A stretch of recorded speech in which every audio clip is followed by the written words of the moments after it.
Yesus berbicara waktu bayi. Ini juga ada. Berasal dari mana? Berasal dari The Arabic Gospel of Infancy. Ditulis pada abad 5 Masehi atau dikenal dengan Injil Tufuliah. Ya, isinya seperti ini, saudara. Dalam kitab Yusuf, imam besar yang hidup pada zaman Kristus, ada yang mengatakan bahwa dia adalah Kayafas. Dia telah mengatakan bahwa Yesus berbicara masih dalam gendongan. Ketika dia berkata kepada Maria ibunya, akulah Yesus anak Allah, Logos, yang engkau miliki dibangkitkan, seperti yang diumumkan malaikat Jibril kepadamu. Dan ayahku telah mengutus aku untuk penyelamat dunia. Ini tadi lahir di pohon kurma. Nah, sekarang bayi Yesus bicara ya, sejak kecil. Ini ada apa namanya? Ada saya pasang di sini ya. Saudara bisa lihat ini versi bahasa Latinnya, ini Injil Tufuliah ini, manuskripnya ya. Injil Tufuliah dan ini yang versi Arabnya. Kemudian kita paralelkan ya. Nah, lagi. Jadi tadi masih berkaitan ya. Surah Maryam ayat yang ke-23 sampai 25 justru nanti terus sampai ayat 27. Fa'atat bihi ummaha tahmilu. Qalu ya Maryam.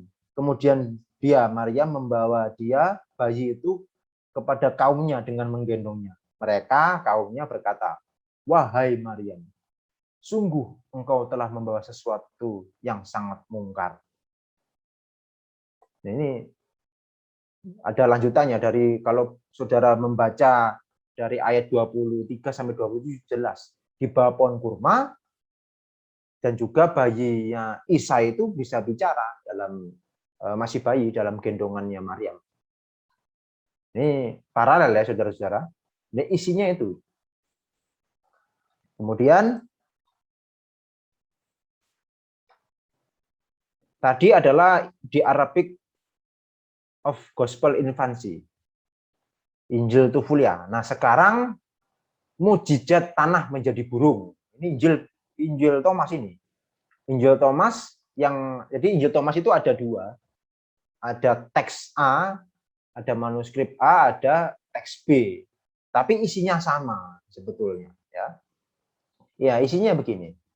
Anak kecil ini Yesus ketika dia berusia 5 tahun sedang bermain di sungai kecil dan dia mengumpulkan air yang mengalir ke dalam kolam dan membuatnya bersih dan memerintahkan dengan firman-Nya saja. Dan setelah membuat tanah lunak, dia membuat 12 darinya burung pipit. Dan itu adalah hari Sabat. Jadi si anak kecil Yesus ini membuat burung dari tanah liat ini pada hari Sabat. Ketika dia melakukan hal-hal ini. Dan ada juga banyak anak kecil lainnya bermain dengannya. Dan seorang Yahudi tertentu, ketika dia melihat apa yang Yesus lakukan, bermain-main pada hari Sabat, pergi langsung dan memberitahu ayahnya, memberitahu kepada ayahnya Yesus, Yusuf. Sesungguhnya anakmu ada di sungai, dan dia telah mengambil tanah liat dan membuat 12 burung kecil dan telah mencemari hari Sabat. Dan Yusuf datang ke tempat itu dan melihat dan berseru kepadanya mengatakan, mengapa engkau melakukan hal-hal ini pada hari Sabat yang tidak halal untuk dilakukan? Tetapi Yesus bertepuk tangan dan berseru kepada burung pipit dan berkata kepada mereka, pergi. Dan burung pipit pergi terbang dan berkicau. Dan ketika orang-orang Yahudi melihatnya, mereka heran dan pergi serta memberitahu pemimpin mereka apa yang telah mereka lihat Yesus lakukan. Memang ini kisah ini tidak ada dalam terputus ya. Sorry, terputus. Oke, saya lanjutkan.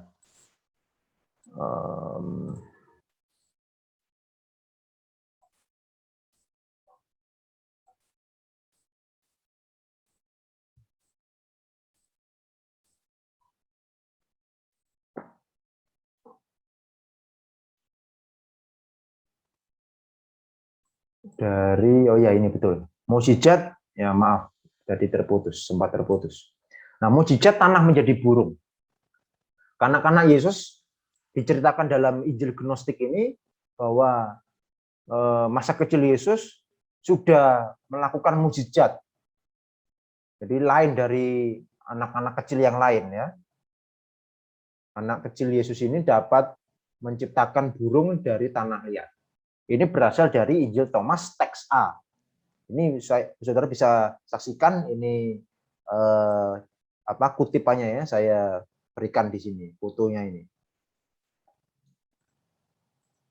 Paralel, ini teks B, tadi teks A, ini adalah teks B. Ini saudara bisa cek di sini. Sekarang Yesus membuat 12 burung pipit dari tanah liat itu, dan itu adalah hari Sabatnya. Kira-kira sama isinya. Dan seorang anak berlari dan memberitahu Yesus dengan mengatakan, lihatlah anakmu bermain di sekitar sungai dan telah membuat burung pipit dari tanah liat yang tidak halal.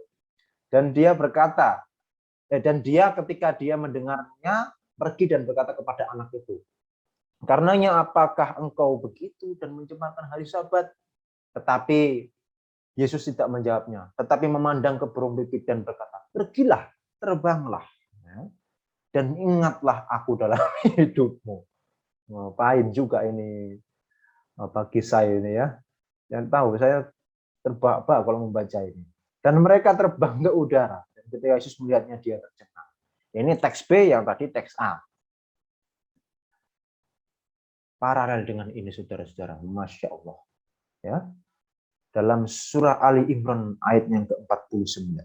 Wa rasulan ila bani Israel ani qad jitukum bi ayati mir rabbikum ani akhluqu lakum minati nikahai atitain ya anfuku.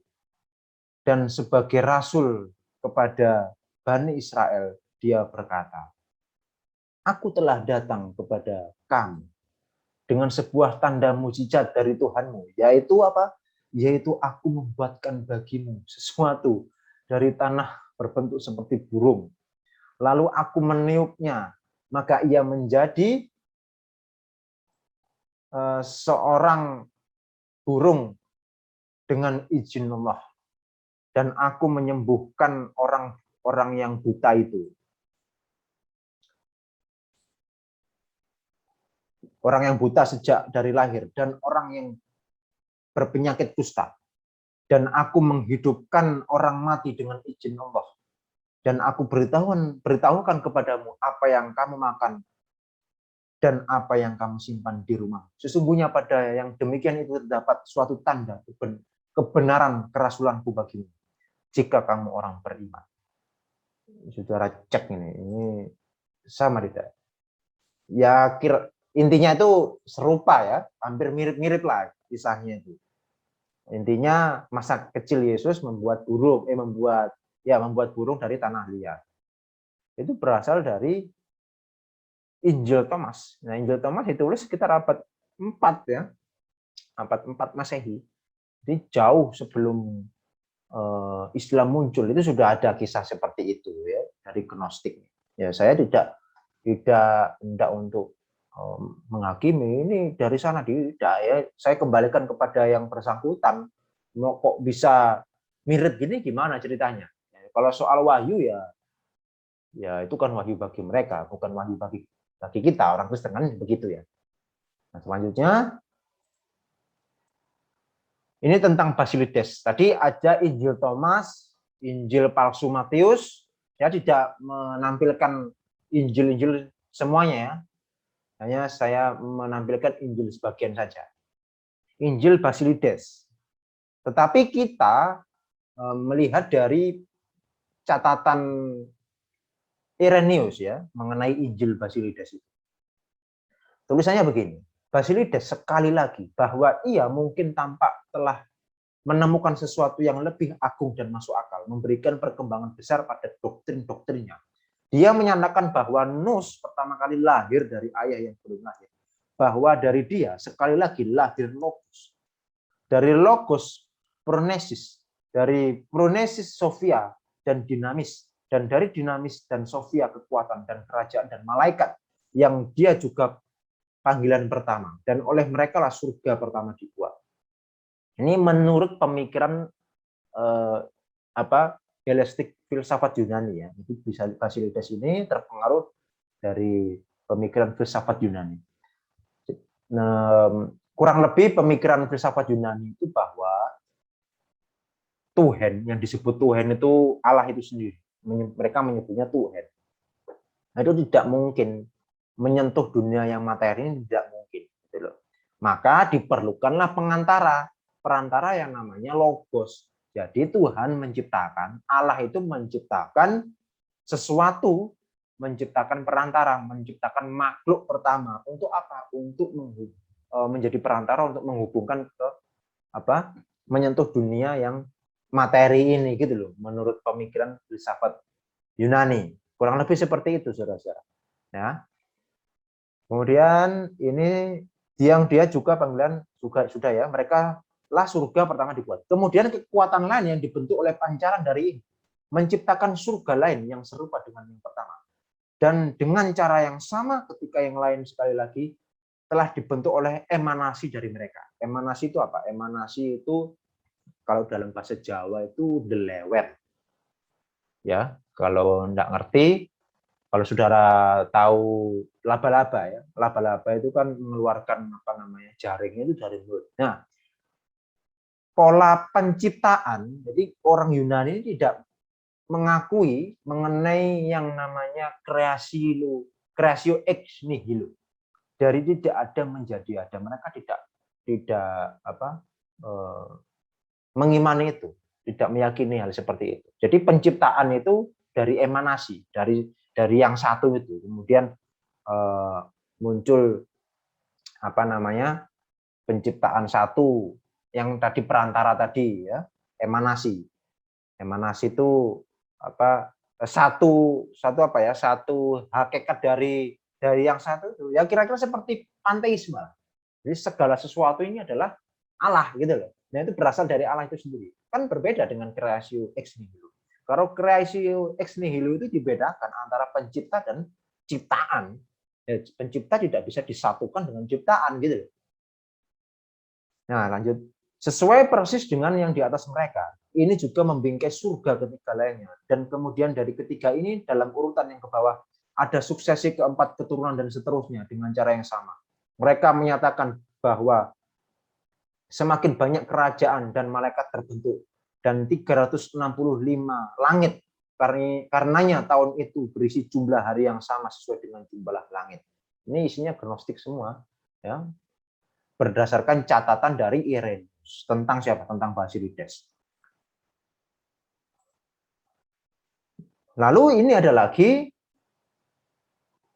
malaikat-malaikat yang menempati surga terendah. Ini kelanjutannya yang tadi ya.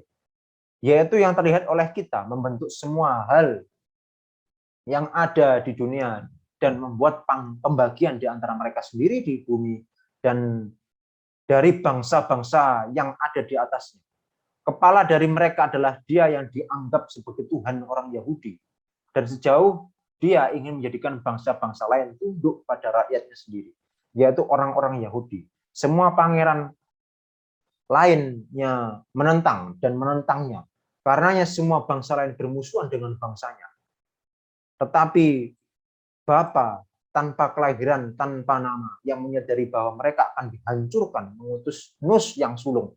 Jadi kisahnya menurut Basilides begini. Ini sebenarnya tentang Yesus ya. Dari Basilides ini tentang Yesus. Siapa sih asal muasal Yesus itu? Yesus itu menurut pemikiran Yunani, Yesus itu adalah ciptaan tadi. Logos itu ciptaan ya. Ciptaan yang pertama. Perantara ya. Tetapi Bapa sudah ini mengutus Nus yang sulung. Makanya Yesus disebut sulung yang diciptakan. Sulung dari yang diciptakan kalau kita merujuk kepada Kolose 1 ayat 15. Nah, Kolose 1:15 itu jangan diartikan seperti ini ya. Bahwa Yesus itu ciptaan yang sulung, Pak. Tidak seperti itu ya.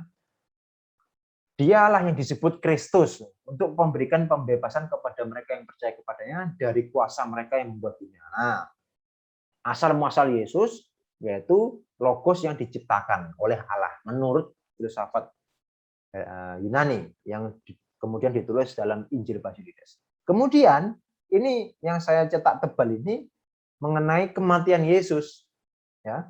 Dia muncul kemudian di bumi sebagai seorang pria kepada bangsa-bangsa dari kekuatan ini dan melakukan mukjizat. Karenanya dia sendiri tidak menderita kematian, tetapi Simon, seorang pria Kirene, karena dipaksa memikul salib sebagai gantinya. Sehingga yang terakhir ini diubah rupa olehnya agar ia dapat dianggap sebagai Yesus disalibkan karena tidak ketahuan dan kesalahan. Sementara Yesus sendiri menderita rupa Simon dan berdiri di samping menertawakan mereka. Nah, isi Injil Basilides ini kemudian dikutip dalam Injil Yudas sebetulnya, sama ya, mengenai kematian Yesus. Nah, ini ada diubah rupa olehnya. Jadi Yesus itu menurut Injil Basilides tidak mati, saudara-saudara, tetapi wajahnya diserupakan dengan Simon dari Kirene ini, diubah rupa wajahnya. Injil Basilides ini berasal dari abad ketiga Masehi. Lalu paralelnya dengan apa ini? Kita coba saksikan bersama. Jreng. Nah, ini mirip ya. Wa qaulihim innal qatalna Masihha Isa bin Maryam Rasulullah wa ma qataluhu wa ma sholabuhu walakin syubihallahum.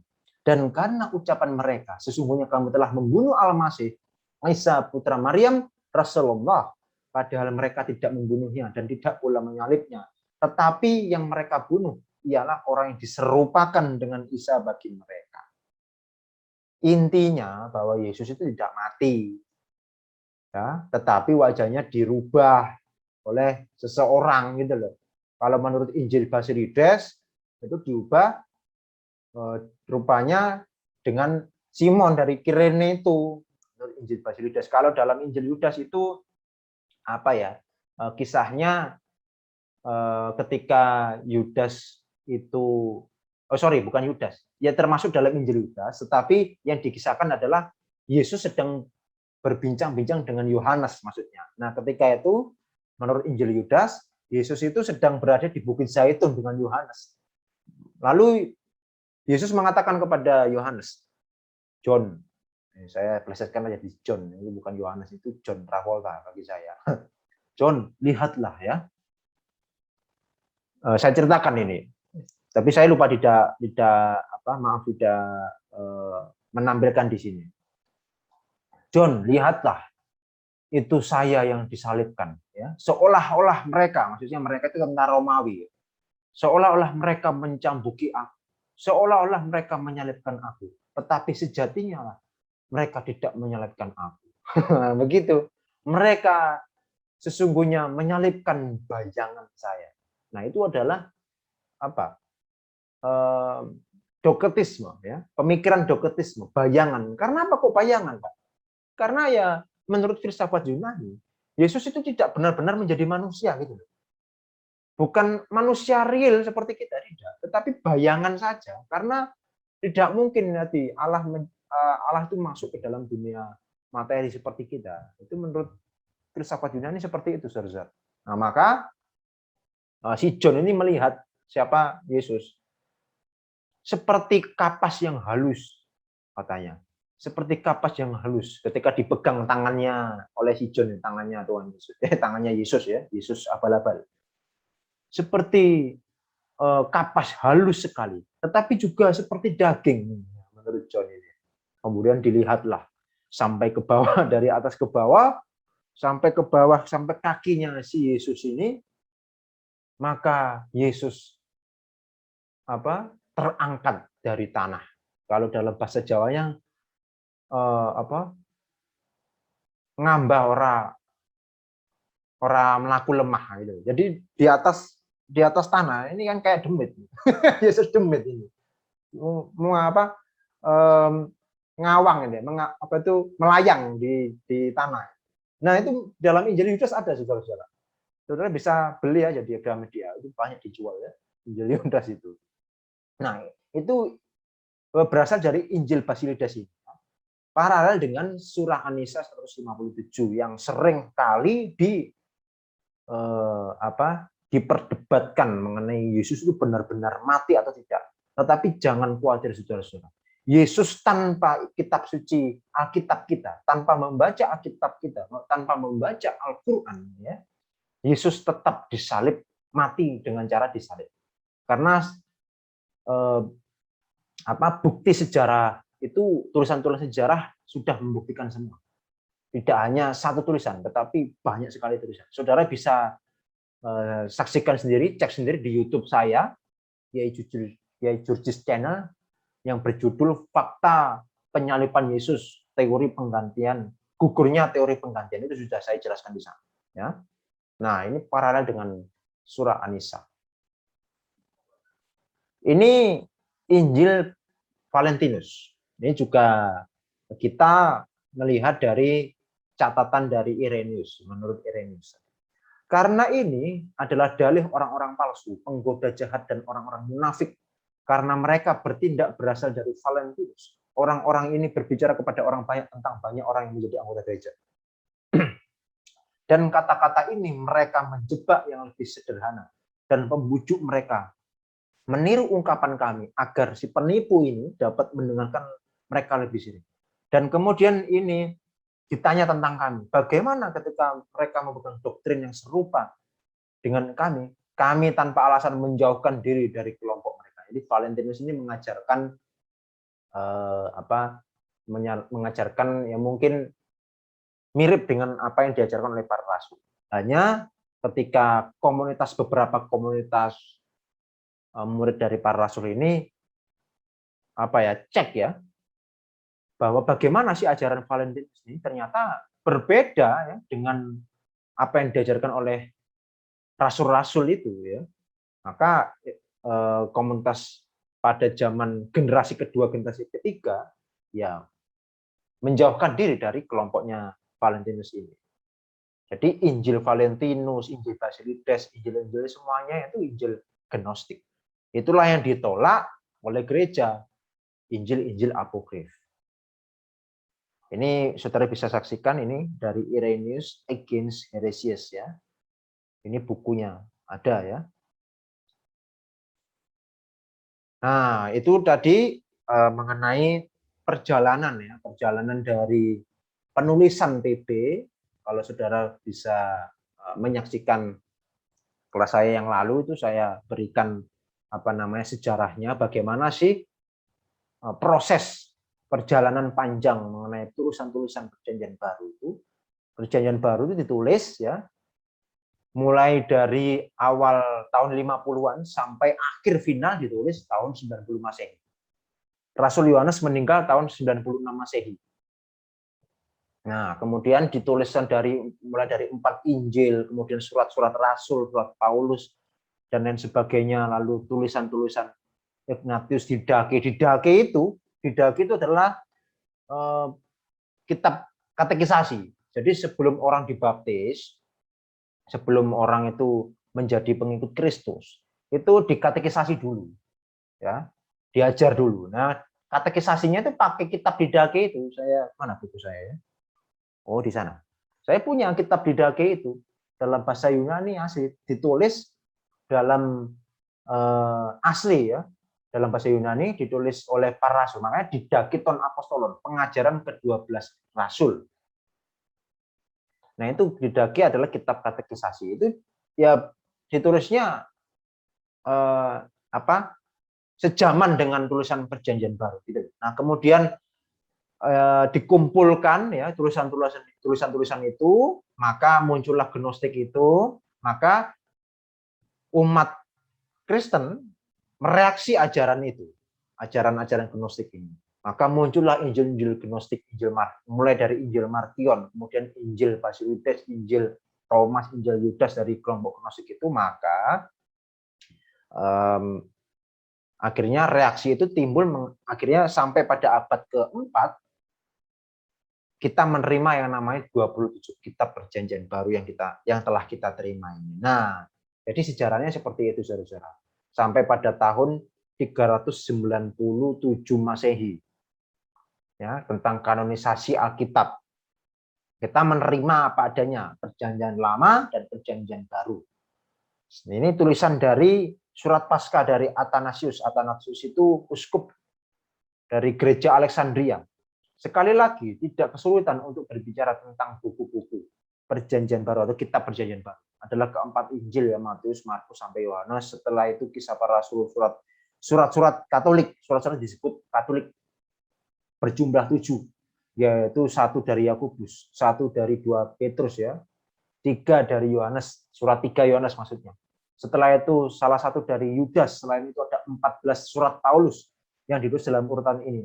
Yang pertama untuk orang Romawi, kemudian 2 Korintus, setelah ini ke Galatia, selanjutnya ke Efesus, kemudian ke Filipi, kemudian ke Kolose, setelah itu 2 ke Tesalonika, dan ke orang-orang Ibrani, dan lagi 2 untuk Timotius, 1 untuk Titus, dan terakhir Filemon, dan selain itu Wahyu kepada Yohanes. Ya, jadi perjalanan yang sangat panjang dari abad pertama sampai abad keempat barulah kita terima secara dipakemkan oleh bapak-bapak konsili, kita menerima 27 kitab akhirnya yang menjadi kitab Perjanjian Baru, ya, baru dipakemkan waktu itu. Tetapi apa yang statusnya bagaimana dengan yang di luar Perjanjian Baru? Statusnya hanya diakui oleh gereja lokal. Misalkan surat Ignatius itu hanya diakui oleh gereja Antioquia. Karena kan tadi ada kriterianya, tadi saya sebutkan tadi. Ada 7 kriteria. Yang masuk dalam kanon Perjanjian Baru adalah tulisan yang diakui secara universal seluruh wilayah gereja waktu itu. Karena gereja kala itu ada 5 pentarki, ada 5 kepemimpinan. Roma, kemudian Antioquia, Alexandria, Bizantium atau Konstantinopel, kemudian Yerusalem. Nah, semua 5 wilayah itu menerima secara universal, semua menerima tulisan-tulisan ini, yaitu kitab Perjanjian Baru. Tapi yang lain bukan ditolak, hanya sebagai pendukung dari isi Perjanjian Baru itu. Ya. Tidak ditolak, saudara-saudara, tidak. Jadi itu, oh ya, sepertinya sudah selesai ya, sampai di sini. Nah, ini saya tunjukkan ya.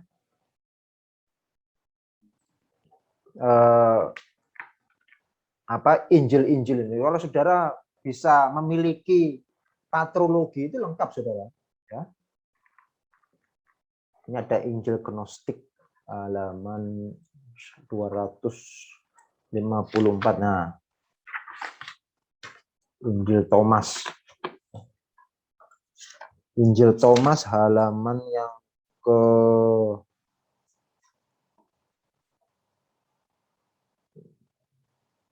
Apokrifa 110. Nah, ini. Ya toh, mana nih? Nggak kelihatan ya? Bentar.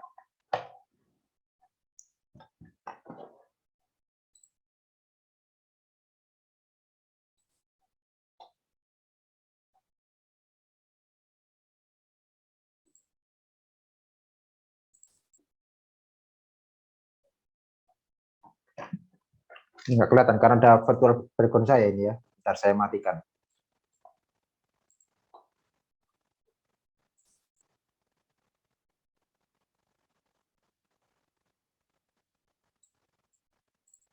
Nah, ini Injil Thomas. Ya, jelas ya. Injil Thomas. Ini saya isinya ini kitab apokrif ini. Injil-injil apokrif tadi ya. Tuh, saya kutip tadi kan. Injil Thomas itu, kemudian ada Injil Filipus juga ada. Nah, Injil Filipus. Ya. Injil Bartolomeus ini juga ada. Injil Bartolomeus. Injil Gospel of Bartolomeus ini. Ya, makanya kita harus punya itu untuk studi apa? Studi heresi, saudara ya. Studi heresiologi supaya kita mengerti, oh ini yang ditolak gereja. Makanya Penting untuk memiliki data-data primer, dokumen-dokumen primer pada abad-abad awal itu tadi. Nah, saya kira itu yang sudah saya sampaikan mengenai Injil-Injil apokrif, kitab-kitab apokrif yang ditolak oleh gereja. Jadi clear ya, kitab apokrif yang ditolak gereja adalah kitab yang gnostik ini, bukan surat Barnabas, bukan surat Ignatius, tidak. Itu hanya pendukung ya, termasuk dari data-data primer, karena itu yang menulis adalah murid dari rasul sendiri. Terima kasih.